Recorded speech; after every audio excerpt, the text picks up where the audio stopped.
has an effect that can be created fairly quickly using particles. Create Fusion composition, place it on the timeline and switch to Fusion. Add pEmitter and pRender nodes, connect them to media out. In the pEmitter node under Control tab, set the particle count using the number parameter. Set velocity to 0.2. Go to the Origin tab and set it to rectangle. Adjust the mask height and move it outside the frame.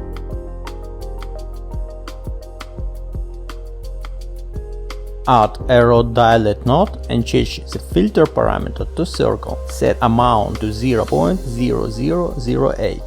Open pRender and set global in-out to -120, 90. Return to pEmitter and set left span to 200.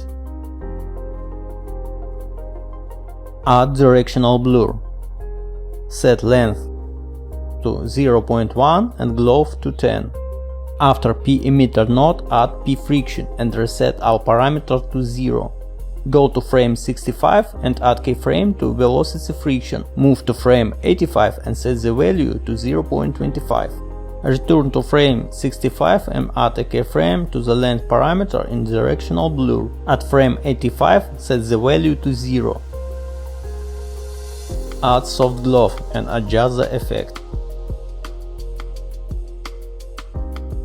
Add background node, set type to gradient and gradient type to radial. Place the gradient center in the middle of the screen. Add displace node and connect the background to it. Set offset to -5 and adjust distortion using a refraction strange. Add transform node and scale up image. Done. To learn even more about capability of DaVinci Resolve, don't forget subscribe to channel.